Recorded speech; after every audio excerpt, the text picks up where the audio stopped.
오늘 말씀의 제목은 베드로의 고백과 순한 예고가 되겠습니다. 베드로의 고백과 순한 예고. 먼저 18절부터 22절은 예수님의 질문이 나타납니다. 그리고 베드로의 고백이 있죠. 18절, 이 병행 구절을 보면 이렇게 되어 있죠. 마태복음 16장 13절부터 28절, 마가복음 8장 27절부터 9장 1절이라고 되어 있어요. 비슷한 대목이 나옵니다. 그렇다고 똑같은 건 아니에요. 18절 누가복음에 기록된 것은 예수께서 따로 기도하실 때라는 단어가 되어 있고요. 마가복음에는 이제 어디 근처 갈 때 길 위에서 이런 표현이 있고요. 마태복음에서는 어디다 이렇게 나와 있는 부분이 있습니다. 근데 오늘 본문은 예수께서 뭐 할 때, 기도하실 때 예수님 어떤 일을 함에 있어서 항상 우선순위가 있었습니다. 그것은 기도라는 것이죠. 따로 기도하실 때, 따로 우리가 합심기도도 좋습니다. 교회 같은 경우는 합심기도 하죠. 우리 좀 전에 했던 거 합심기도 될 수 있고, 누군가 아프면 이렇게 같이 기도해 줄 수 있고, 이게 합심기도 일종입니다. 그러나 예수님은 주님은 하나님 아버지 뜻을 받기 위해서 항상 개인적인 기도 시간을 가졌다는 거예요. 그래서 개인적인 기도도 중요합니다. 그래서 여러분이 혼자 집에 계실 때 꼭 기도해야 되는 것이죠. 기도하실 때, 근데 누가의 직업이 무엇을 싫어했죠? 의사다 보니까 아주 긍휼함이 많습니다. 그리고 사람들을 배려하는 부분들이 있어요. 마태복음에 이런 데를 보면 이게 오늘 베드로가 멋진 고백을 하지만 예수님이 내가 곧 잡혀가서 순환을 당하고 죽으리라 이랬더니 절대 그럴 수 없습니다 라고 베드로는 따지고 듭니다. 근데 누가는요 의사고 섬세합니다. 긍휼함이 많아요. 그래서 그 부분을 살짝 뺐어요. 여기서 빼고 베드로를 용서하는 마음, 긍휼히 여기는 마음이 의사의 시각에 들어가 있는 거예요. 그것을 이해하고 보셔야 될 것 같습니다. 먼저 예수님은 질문하는데요. 이렇게 질문합니다. 무리가 나를 누구라 하느냐라고 질문했어요. 사실 먼저 사람들은 예수님을 누구라 하느냐라고 예수님은 무리들에게 질문한 게 아니고 제자들에게 질문합니다. 결국은 그 무리들 속에 제자들도 사실 포함되죠. 하지만 일단 무리들은 너희들은 어떻게 우리가 질문 안 해도 누군가가 이렇게 수근수근 대거나 말하는 거 들리죠. 예. 어떤 사람도 그날 사실 좀 지난주에 했으면 좋겠지만 안 했으니까 그 내용이 5,000명을 먹이신 사건이 바로 전 사건이 나오잖아요. 사람을 수천 명이나 먹인 사건이에요. 떡 5병이으니까 5개 떡 덩어리하고 두 마리 물고기로 5,000명이나 먹였어. 남자만. 그러면 곱하기 3 하면 뭐 엄청난 15,000명일 수도 있고요. 10,000명일 수도 있는 숫자를 그거 하나님만 하실 수 있는 거잖아요. 그러니까 이 사람들이 뭐라고 했을 거 아니에요. 이런 능력은 말이야. 선지자 중에 한 명 했던 사람이 있었는데 누굴까요? 그렇죠. 엘리사도 있었고요. 먹였거든요. 성도들 50명이 굶고 있는데 먹여준 사건이 있어요. 그런 것도 있고 엘리야도 있다. 또 세례 요한이 있지 않았을까? 뭐 이런 얘기를 막 하고 있는 거예요. 그런 속에서 예수님은 제자들에게 참다운 자신이 누군가에 대한 바른 관점을 심어주기 위해서 이렇게 질문을 하고 있는 거예요. 사실은 마태복음, 마가복음, 누가복음에 세 개의 병행 구절이 나오지만은 똑같지는 않다 그랬습니다. 조금씩 차이가 있다는 뜻은 뭐냐 하면 강조하면서 순환을 예고하고 또 어떻게 보면 학습에 의한 효과라고 할 수 있어요. 질문을 던진다는 것은 그 질문에 대해서 어떻게 합니까? 답을 주기 위해서 생각을 한다든지 고민을 한다든지 또는 뭔가 자기들끼리 뭔가가 있을 거라는 거죠. 동기부여. 그래서 예전에 유명한 이제 철학자들이 헬라 철학자들 플라톤이나 아리스토텔레스, 소크라테스 이런 사람들이 철학을 논할 때 가장 많이 한 학습 방법이 뭐냐면 문답식이었어요. 대화법. 대화를 주고받는 겁니다. 예수님은 지금 제자들과 대화를 통해서 가르치고 있는 거예요. 소그룹일 때는 가능하죠. 우리도 됩니다. 사실 앉아서 다 됩니다. 좌담이니 대담이니 뭐 이런 형식으로 할 수도 있고요. 그런 식으로 할 수가 있는 것이죠. 방법들을 예수님은 사용하고 있는 것이죠. 그러면서 이제 너희는 나를 누구라고 생각하느냐라고 20절에 질문을 던집니다. 이때 다른 제자들은 아무 말 안 했을까요? 다른 사람들도 했겠죠, 사실은. 근데 이제 대표적으로 베드로의 대답을 기억하고 있습니다. 마가복음에서는 이렇게 기록되어 있어요.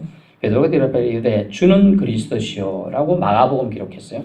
근데 누가복음에서는 하나님의 그리스도시니다라고 되어 있어요.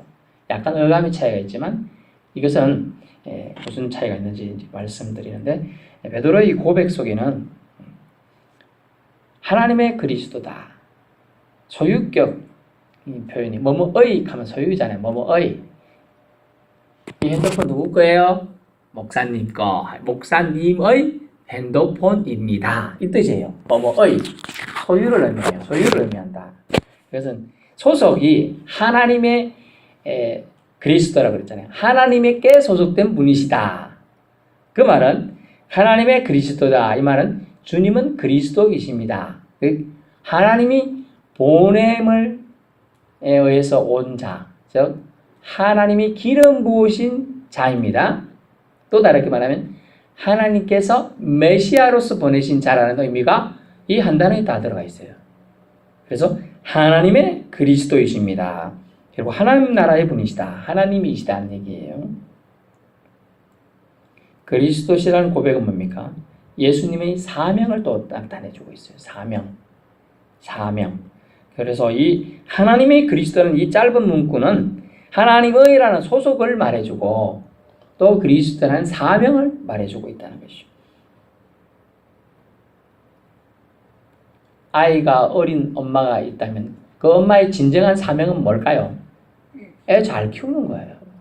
동일한 거죠. 경찰의 사명은요, 뭐 치안을 잘 유지한다든지, 뭐 도로 교통경찰 같은 교통을 잘 흐름을 잘 하도록 하는 이런 사명이 있는 거죠. 동일한 거예요.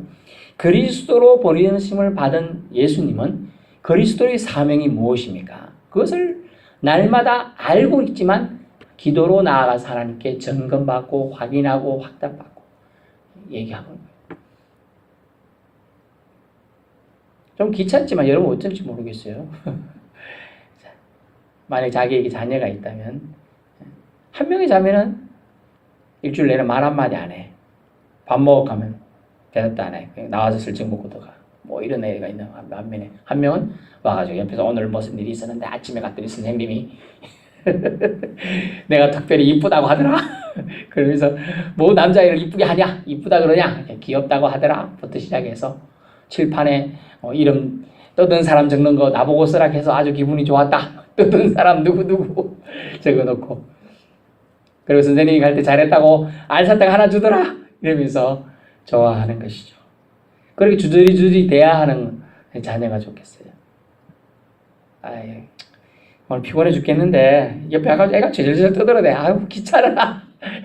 그럴 사람도 있긴 있겠습니다만 실질적으로는 옆에 와서 말을 하면서 오늘 무슨 일 있었니? 안 물어봐도 얘기해준 자녀가 좋은 아이들인 거죠. 너희는 나를 누구라고 하느냐 이 말 속에 예수님은 먼저 하나님의 보내심 받은 자로서 주님과의 하나님 아버지와의 관계에서 분명히 하기 위해서 기도로 날마다 나아갔고요. 날마다는 표현을 제가 본 적은 없습니다. 분명히 그러셨을 거라 생각합니다.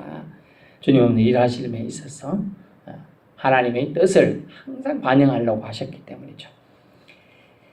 그리스도시라는 고백은 예수님의 사명을 확인해주는 베드로의 입을 통한 하나님의 확정을 말하고 있어요.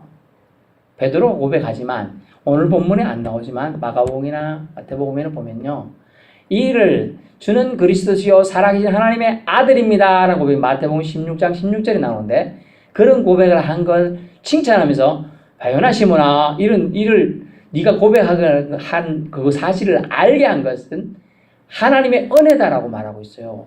네가 지금 네 입으로 말을 하지만 네가 잘나서 고백한 게 아니고 하나님 너에게 은혜를 줘서 깨닫게 한 거다라고 말하면서 하나님께 영광을 돌리라 이렇게 얘기하는 거예요. 어떨까요? 여러분 생각해 보실 수 있기 바랍니다. 그래서 메시아로서 기름 부음 받은 자로서 구원을 베푸실 전능자이심을 말합니다. 구원자가 이 땅에서 사명을 행하실 것을 22절 말씀은 그 사명은 이것이었습니다. 하늘 권세를 가지고 로마 정권을 부셔버리는 거, 이게 사명이었을 걸 사람들은 기대하고 따라다니는 사람도 있었단 말이에요. 근데 그게 아니고 22절 보니까 이러시되 인자가, 이것은 예수님 말합니다. 많은 고난을 받고 많은 고난 속에는 채찍 맞고 가시에 찔리고 창에 찔리고 이런 거 다 들어갑니다.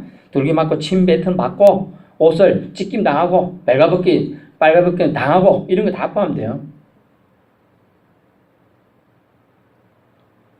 많은 고난을 받고 장로들과 대제사장들과 서기관들에게 버림받아 죽임을 당하고 제3일에 살아나야 하리라 하시고 이 고난들을 얘기해 주고 있어요. 이런 고난이 있을 거라 얘기하니까 뒤에 뭐 내용이 없잖아요. 이게 의도적으로 누가는 긍휼의 마음을 뺀 거예요. 베드로가 뭡니까? 베드로 네 이름 위에 반석을 세우리라. 네가 교회를 중추 세우리라. 이런 예언을 아마 한 이후에 있었겠죠. 그러다 보니까 베드로의 뭘 생각했을까요? 체면을 생각해주고 존중해주는 게 되겠습니다. 그러면서 자신이 고난을 받고 버림받고 죽으시고 3일에 부활을 하실 것을 자신의 사역을 구체화시켜서 예언하시며 알려주십니다. 과연 예수님께서 너희는 나를 누구로 알고 있느냐라고 질문을 던진다면 여러분은 어떻게 대답하실 수 있습니까? 10절과 17절 오늘 본문에 나오진 않지만 바로 전에 5,000명을 먹이신 기적 체험 후에 기적을 행하시는 분이라 말할 수도 있고 긍휼이 많으신 분이다 말할 수 있고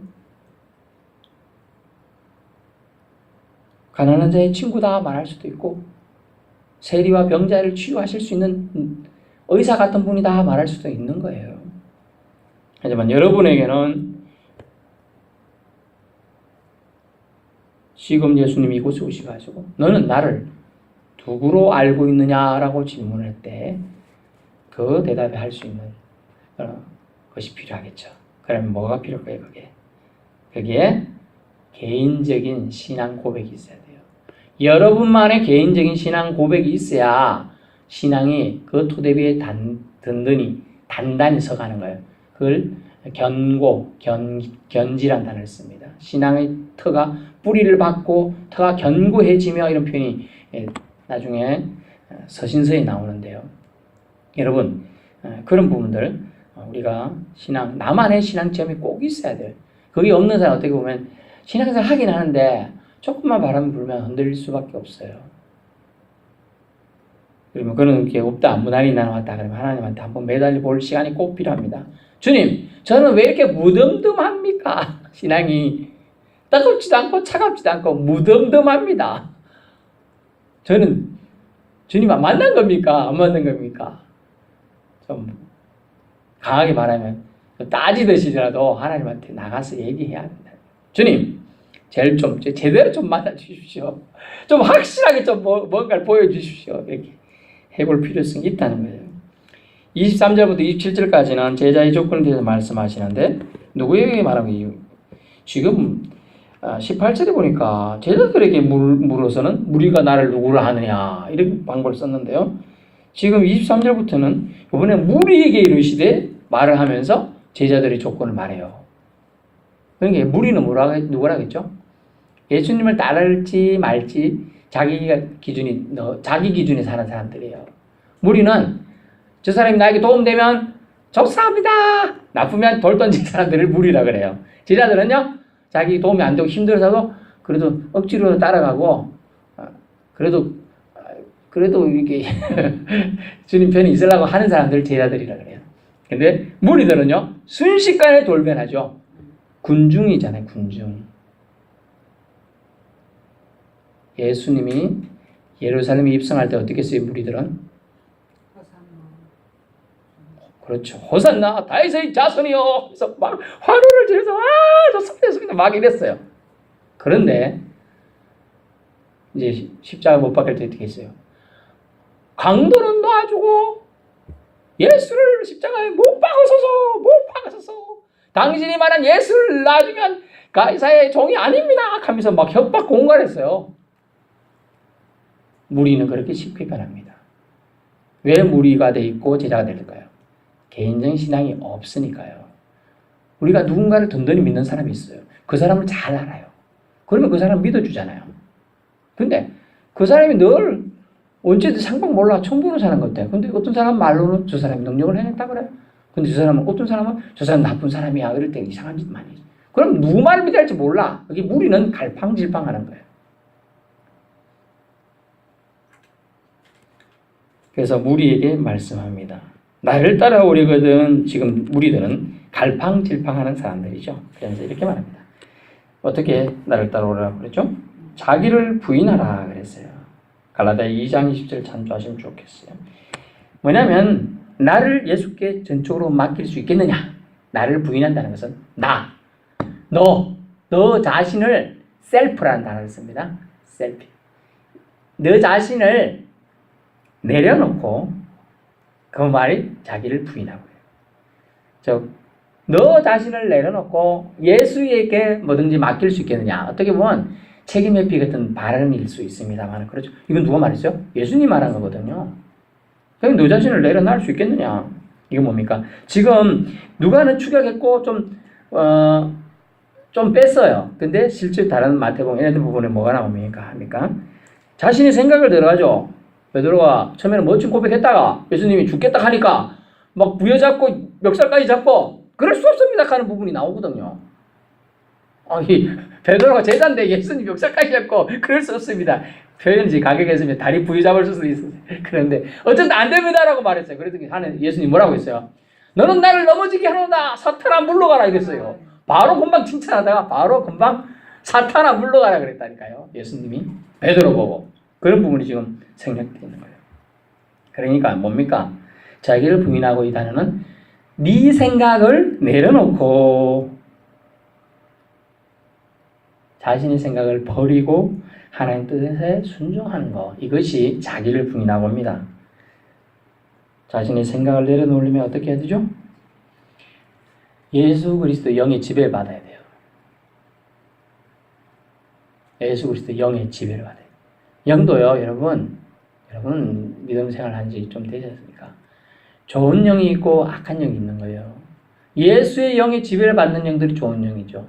예수의 영의 지배를 받아야 하나님의 자녀가 돼요. 그래서 그걸 다른 말로 요한복음 8장인가 나오는데 진리의 영이라고 그래요. 진리의 영. 보혜사 성령을 말하기도 합니다. 진리의 영이 있어야 너희가 자유케 되는 거예요. 진리의 영이 있는 자가 너희를 자유롭게 할 거다. 진리가 너희를 자유롭게 하리라. 그 얘기예요. 여러분 진리의 영인 예수의 영이 있어야 한다. 그 진리 대신 예수님은 영이 어떻습니까? 항상 빌립보서 2장 5절에 보면 겸손하셨다는 거죠. 근본 하나님과 본체시나 동체 같다는 뜻이에요.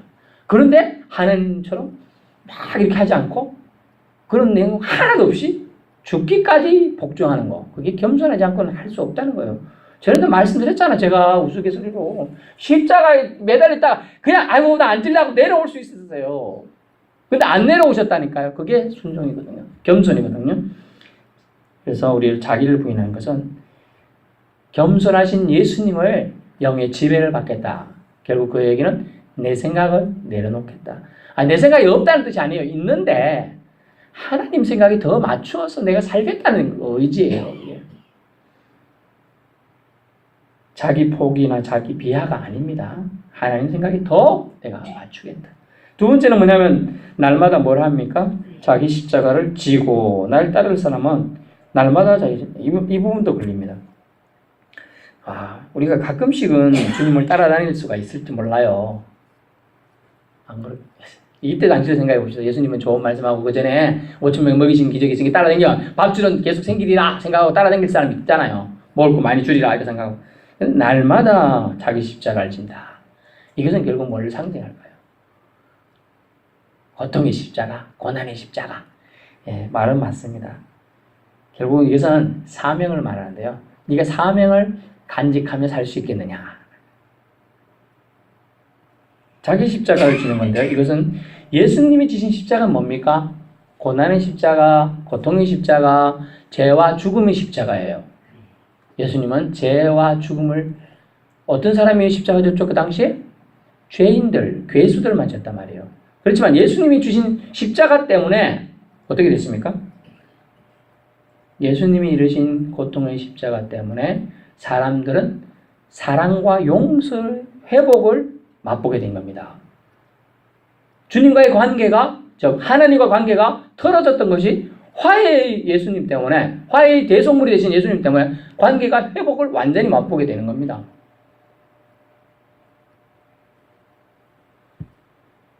그래서 날마다 자기 십자가를 지고 예수님이 이루신 사랑과 용서의 십자가, 고통, 고난의 십자가가 우리에게는 아니에요. 그래서 우리가 십자가가 이렇게 만지고 이게 목에 걸고 다닐 수 있는 거야. 만약 이게 목에 걸고 다니는데 이게 족쇄다. 목을 조른다고 생각해 보세요. 십자가가. 할 수 있겠습니까? 아니. 죽어요, 우리. 넥타이 제가 이렇게 주일날 하는데 이렇게 된 거 있으면 숨 깝깝합니다. 그런데 고난의 십자가. 예수님이 고통, 고난의 십자가를 지고 갔기 때문에 우리는 이 십자가, 주님이 말하는 날마다 네 십자가를 지고 오라는 말은 너도 나처럼 동일하게 고통과 고난의 십자가를 지라는 얘기가 아니에요. 이걸 오해하고 사람들이 날 반대하는 사람은 다 이거구나. 또 심지어 아내하고 사이가 안 좋으면 내가 지고 가야 될 게 아내지. 아이고, 저 사람 때문에 내가 예수 믿으라도 저 사람 예수도 안 믿고 말이야. 정말 고난의 십자가다. 내가 왜 죄인하고 같이 사는지 모르겠다. 막 이렇게 생각한다면 그게 고난의 십자가다. 근데 그런 얘기 아니야. 예수님이 고통과 고난의 죄와 죽음의 사망 권세를 짊어지고 갔기 때문에 주님이 우리에게 지라고 하는 십자가는 사랑과 용서의 십자가라는 거예요. 만약 아내가 막 질질 그랬어. 그러면 어때? 용서. 주님이 하신 용서. 십자가상에 죽어가면서 하신 게 뭐입니까? 강도에게도 용서를 베풀고 십자가에 죽어가면서 사람들에게 저들의 한 죄를 저들이 모릅니다 라고 말하신 그 용서의, 예수님의 용서의 그 화해의 명령이에요. 그렇게 용서의 마음을 가져야 되는 것이지, 저 인간 때문에 내가 못 살겠다 고통의 십자가가 아니라는 거예요. 용서와 회복의 십자가, 그 얘기를 주님은 하시기 때문에 날마다 자기 십자가를 지고 가라 할 때 남들은 그 말이 어렵고 무거워 하지만 주님이 말씀하신 이 십자가의 의미를 이해한다면 질 수 있는 겁니다. 왜냐하면 사랑과 용서의 십자가. 어떤 엄마가 있었습니다. 아이가 학교를 가야 돼요. 옛날에는 차 편의자 안 좋잖아요. 4km를 걸어갑니다. 그럼 애가 배가 고프죠? 도시락을 싸줘야 되잖아요. 옛날에 학생들, 중학생들은 어떻게 쌌습니까? 도시락 2개씩 쌌잖아요. 안 싸보셨구나. 2개, 3개씩, 어떤 집은 3개 싸더라고요. 너무 일찍 나가니까 5시에 나가고. 걸어서 가니까 4km를 아침에 가다가 까먹던지 1개, 2개, 3개를 싸갑니다. 그걸 싸주는 건 쉽나요? 어려워요, 그게. 점심 1끼 싸준 건데 2끼, 3끼 싸준다는 거 어렵다니까요. 근데 엄마가 왜 해요? 사랑하니까. 사랑하니까 하는 거예요. 힘들고 아침에 일어나고. 겨울 같은 데 어때요? 춥죠. 요즘 옛날에는 겨울 방학이지만 겨울 방학은 없을 때 생각해보세요. 얼음 깨가지고 또랑가 물 퍼와가지고 그리고 밥물 올려가지고 손 차갑단 말이에요. 전기밥솥 없잖아요. 그때는 장작 떼야 되는, 장작은 얼어서 잘 붙나요? 잘 안 붙어. 그거 녹여가며 붙이는 거예요. 그런 사랑의 수고를 했기 때문에 오늘 우리 대한민국 이 정도 발전한 겁니다.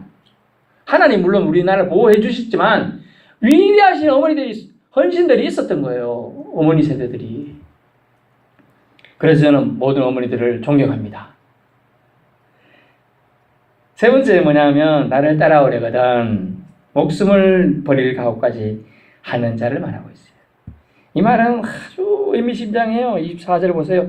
누구든지 제 목숨을 구원하고자 하면 이럴 것이요. 누구든지 나를 위하여 제 목숨을 잃으면 구원하리라. 아멘. 결국은 우리 뭘 상징할까요? 지금 단어적으로 네 목숨을 구원하고자 하면 뭡니까? 라이프. 뭡니까? 육신의 생명을 의미합니다. 그런데 나를 위하여 제 목숨, 육신의 생명을 잃으면 구원하리라. 뭘 구원한다는 거예요? 육신 죽었는데 영혼을 구원한다는 거예요. 영혼. 결국은 뭐냐면 우리가 이 땅에 살 동안 나를 따라오려거든, 즉 제자가 되고자 하거든 목숨을 버릴 각오까지 해야 한다는 거예요. 이때 당시는 당연한 말씀이죠.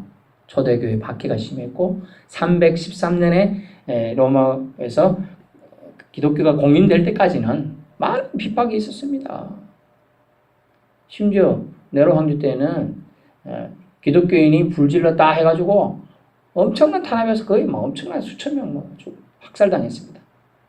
물론 우리나라 더했죠. 병인 박해 무슨 사케 때 천주교들 얼마나 많이 죽은지 몰라요. 수천 명, 수만 명이 이럽니다. 목숨을 버릴까지 하는 자 되어야 된다. 결국 그것은 뭐냐 하면 제가 드리고자 하는 이 목숨이라는 것은 뭡니까? 복음. 예수 그리스도를 소유하는 것을 복음이라고 저는 정의합니다.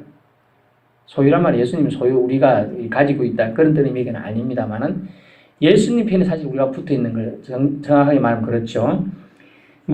결국 복음 대신 예수님을 부끄러워하지 않는 심령과 행동을 목숨을 버릴 각오라고 저는 표현합니다. 26절 보세요. 누구든지 나와 내 말을 부끄러워하면 인자가 누구죠? 예수님. 자기와 아버지와 거룩한 천사들의 영광으로 올 때에 어떻게 한다? 그 사람을 부끄러워하리라. 근데 참 부끄러워하긴 하는데 구원을 못 받으리란 말이 없어. 얼마나 그래도 이 말에 수많은 영혼이 그래도 구원받은 거예요. 이 말씀에. 만약 내 말을 부끄러워까지 했어. 그 사람을 그 뒤에 어떻게 해석할지 모르겠습니다만은 이 뉘앙스로 봐서는 부끄러워하니만 구원은 그래도 시켜주겠다. 물론 강하게 해석하는 사람은 이렇게 합니다. 부끄러워하지 말은 너희 나 말을 부끄러워하면 그리고 구원에서 배제시킨다. 이런 말까지도 해석하기도 합니다만은 이 성경에 충실하게 해석하면 부끄러워하지만 그렇지는 않다는 뜻을 알 수 있습니다. 결국은 복음을 부끄러워하신 심령과 행동을 할 수 있는 사람이 나를 따라올 수 있다. 제자가 될 수 있다. 제자에 대한 정리를 내리죠. 어렵죠. 어렵습니다. 하지만 자기를 부인하고 즉 자신의 생각을 하나님의 뜻보다는 우선시키지 않는 거예요. 그 다음에 자기 십자가를 지는 것인데 그 십자가는 어렵고 힘들고 고통의 십자가가 아니고 화해와 용서와 사랑의 십자가라는 거예요. 그 다음에 복음을 부끄러워하지 않는 심령행, 즉 목숨을 버릴 각오까지 하는 자가 되었다. 이때 당시에 배경들이 들어가는 내용입니다. 결론입니다. 바른 신앙 고백 위에 제자가 될 수 있고요. 복음을 기쁘게 영접하고 자기를 넘어서서 나를 예수님께 전적으로 맡기는 자가 제자가 된다는 말씀입니다. 이런 자들은 마지막 27절에 내가 참으로 너에게 이르노니 여기 서 있는 사람 중에 죽기 전에 하나님의 나라를 볼 자들도 있느니라. 아멘. 하나님 나라를 볼 수 있게 하는 은혜도 주시겠다. 이 말은 결국 이 사람들 중에 본 사람도 있겠죠. 우리는 정확하게 모르지만은 이 말씀을 써놓고 하나님이 안 지켰을 리는 없어요. 있다는 것이에요. 다른 단어로 말하면 부활로 축소시켜 말하면 부활의 그 장면 또 부활 후 어떻게 하나님 성천하실 그 장면을 본 사람들로 축소시키는 해석할 수 있고요. 넓게 본다 그러면 나중에 재림 때까지 볼 수 있겠죠. 여기서 있는 사람 중에 죽기 전에 하나님 나라를 볼 자들도 있다. 아마 축소해서 해석하는 게 좋을 것 같습니다. 하나님 나라를 볼 자들도 있다. 하나님 나라를 마태복음은 어떤 사람이 하나님 나라를 본대요? 마음이 깨끗한 사람. 저희 하나님 나라를 본다. 그러면 오늘 마음을 깨끗하게 유지해야 되겠죠. 그렇습니다. 예수님은 오늘 질문을 통하여서도 제 아들의 믿음을 성장시키고 있고요. 자신이 누구인가, 자신이 사명이 무엇인가 알려주고 있습니다. 주님은 우리에게 말씀하십니다. 예수님은 이 땅에 오시기 위해서 자신의 사명을 완수하기 위해 주님과의 지속적인, 하나님과 아버지와의 지속적인 관계를 계속 유지하게 기도하셨어요. 여러분도 하나님이 여러분이 남아있는 생 동안 감당해야 할 사명이 뭔가 알 때 지속적으로 기도해야 돼요. 왜? 우리는 예수님보다 뛰어나지 않은 존재니까 예수님보다도 더, 어떻게 보면 더 많이 기도해야 돼요. 나는 이 정도면 돼. 교만한 거예요. 교만하면 제가 이런 단어를 잘 안 쓰지만은 교만한 자는 주님께서 대적하신다. 대적. 겸손의 영에 지배받도록 저와 여러분 힘쓰실 수 있기를 예수님을 축원합니다.